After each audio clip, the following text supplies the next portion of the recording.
भुज में सैनिकों से मुलाकात की रक्षा मंत्री राजनाथ सिंह ने, और उन्होंने यहां पर कहा कि सेना ने ऑपरेशन सिंदूर को सफल बनाया है। ऑपरेशन सिंदूर अभी खत्म नहीं हुआ, ये बहुत बड़ी बात है। रक्षा मंत्री राजनाथ सिंह ने इस बात को एक बार फिर दोहराया है कि ऑपरेशन सिंदूर सफल रहा है, लेकिन ऑपरेशन सिंदूर अभी खत्म नहीं हुआ है। भारत की सीमाएं पूरी तरह से सुरक्षित हैं। भारतीय एयरफोर्स की पहुंच हर कोने तक है। पाकिस्तान खतरे के ढेर पर बैठा हुआ है। राजनाथ सिंह ने कहा, जितनी देर में लोग नाश्ता करते हैं आपने दुश्मन निपटा दिए। जवानों का हौसला बढ़ाया रक्षा मंत्री ने। उन्होंने कहा, दुनिया ने भारतीय सेना का पराक्रम देखा है। बिना सरहद पार किए ही आतंकी ठिकाने उड़ा दिए गए हैं। रक्षा मंत्री राजनाथ सिंह गुजरात के भुज दौरे पर हैं, जहां पाकिस्तान की तरफ से हमला करने की नापाक कोशिश थी, लेकिन उसे नाकाम किया गया था। और यहां पहुंचकर रक्षा मंत्री राजनाथ सिंह ने जवानों का हौसला बढ़ाया। उन्होंने कहा कि पूरी दुनिया ने एयरफोर्स का पराक्रम देखा है, और जितने देर में लोग नाश्ता करते हैं उतनी ही देर में भारतीय सेना ने पाकिस्तान के आतंकी ठिकाने उड़ा दिए हैं, और वो भी बिना सरहद पार किए। दुनिया ने भारतीय सेना का पराक्रम देखा है। पाकिस्तान इस वक्त खतरे के ढेर पर बैठा हुआ है। राजनाथ सिंह ने भुज में सैनिकों से मुलाकात की, और मुलाकात के दौरान उन्होंने कहा कि सेना ने ही ऑपरेशन सिंदूर को सफल बनाया है, लेकिन ये ऑपरेशन अभी ख़त्म नहीं हुआ है। ऑपरेशन सिंदूर अभी जारी है, स्थगित किया गया इसे बेशक अभी, लेकिन ख़त्म नहीं हुआ है। और भारतीय एयरफोर्स की पहुंच अब हर कोने तक है, और पूरी दुनिया ने भारतीय सेना का पराक्रम देखा है। आप जानते हैं कि हमारे देश की मजबूत भुजा भुज में आप सबके बीच आकर मुझे स्वाभाविक रूप से गौरव की अनुभूति हो रही है।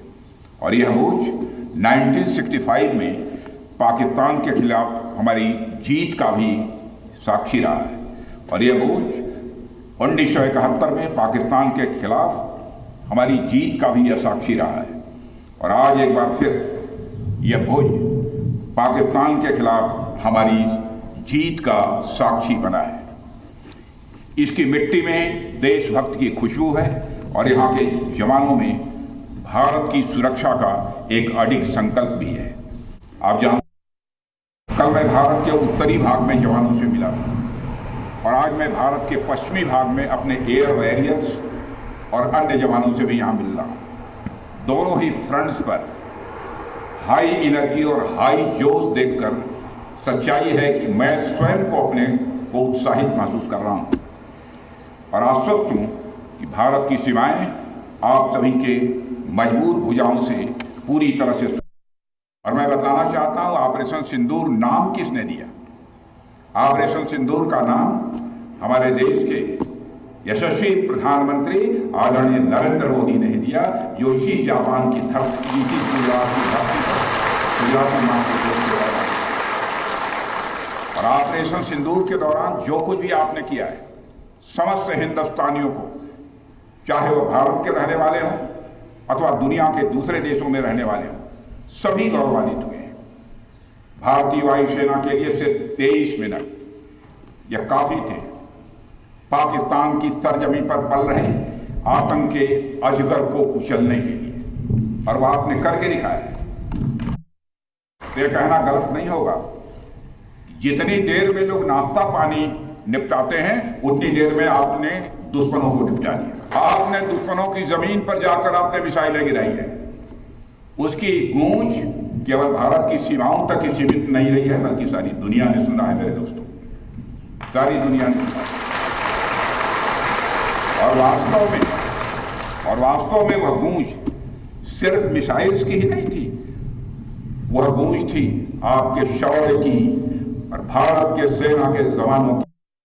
आतंकवाद के खिलाफ चलाए गए इस अभियान को नेतृत्व हमारी एयरफोर्स ने ही किया, और हमारी एयरफोर्स एक ऐसी स्काई फोर्स है जिसने अपने शौर्य, पराक्रम और प्रताप से आसमान की नई और बुलंद ऊंचाइयों को भी छू लिया है। और साथियों, कोई छोटी बात नहीं है कि हमारी एयरफोर्स की पहुंच पाकिस्तान के हर कोने तक है, और ये बात पूरी तरह से साबित हो चुकी है तो हमारी तीनों फोर्सेस की, लेकिन आज एयरबेस पर आए हूं इसलिए मैं चर्चा कर रहा हूं। और आज स्थिति यह है कि भारत के फाइटर प्लेन बिना सरहद पार किए ही यहीं से उनके हर कोने तक सीधा प्रहार करने में पूरी तरह से सक्षम है। और पूरी दुनिया ने देख लिया है कि कैसे आपने पाकिस्तान की धरती पर मौजूद आतंकवाद के 9 ठिकानों को ध्वस्त कर दिया। बाद में की गई कार्रवाई में उनके अनेक एयरबेस भी तबाह कर दिए। ब्रह्मोस मिसाइल की ताकत को तो पाकिस्तान ने खुद स्वीकार कर लिया है। हमारे देश में एक कहावत काफी पुरानी है और वह है दिन में तारे दिखना।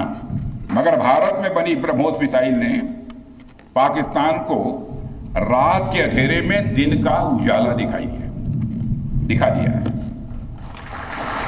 रात के अंधेरे में दिन का उजाला दिखा दिया है। भारत के जिस एयर डिफेंस सिस्टम की तारीफ हर तरफ हो रही है, उसमें डीआरडीओ द्वारा बनाए गए आकाश और अन्य राडार सिस्टम की जबरदस्त भूमिका रही। कई स्थानों पर हमारे नागरिक दुश्मन के ड्रोन आते देख भाग नहीं रहे थे, बल्कि हमारे एयर डिफेंस सिस्टम के हाथों उनको मार गिराने की वीडियो बना रहे थे। अब ड्रोन देखकर लोग भागने लगते हैं, लेकिन हमारे भारत के नागरिक वीडियो बना रहे थे। वहां की सरकार पाकिस्तानी आम नागरिकों से लिया गया टैक्स जैशे मोहम्मद जैसे आतंकवादी संगठन के आका मसूद अजहर को करीब 14 करोड़ रुपए देने में खर्च करेगी, जबकि वह यूनाइटेड नेशंस डेजिग्नेटेड टेररिस्ट घोषित हो चुका है। इतना ही नहीं, लश्कर-ए-तोयबा और जैशे मोहम्मद के मुरुद के और बहावलपुर स्थित टेरर इंफ्रास्ट्रक्चर को फिर से खड़ा करने के लिए पाकिस्तान सरकार ने आर्थिक सहायता देने की घोषणा की है। लेकिन निश्चित रूप से इंटरनेशनल मॉनेटरी फंड से आने वाले $1 बिलियन के बड़े हिस्से को टेरर इंफ्रास्ट्रक्चर को फंड करने में इस्तेमाल होगा, ऐसा मेरा मानना है। नेशनल मॉनेटरी फंड IMF द्वारा, जो कि एक इंटरनेशनल ऑर्गेनाइजेशन है, उसके द्वारा इनडायरेक्ट फंडिंग इसे नहीं माना जाएगा।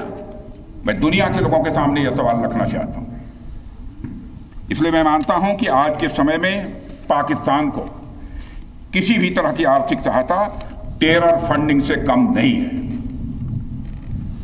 भारत यही चाहेगा कि IMF पाकिस्तान को अपनी $1 बिलियन की असिस्टेंस पर वह पुनर्विचार करे और आगे भी किसी भी तरह की सहायता देने से IMF परहेज करे। भारत नहीं चाहता जो फंडिंग हम IMF को करते हैं वह डायरेक्ट या इनडायरेक्ट किसी भी तरीके से पाकिस्तान या किसी भी देश में टेरर इंफ्रास्ट्रक्चर को बनाने में वह इस्तेमाल की जाए।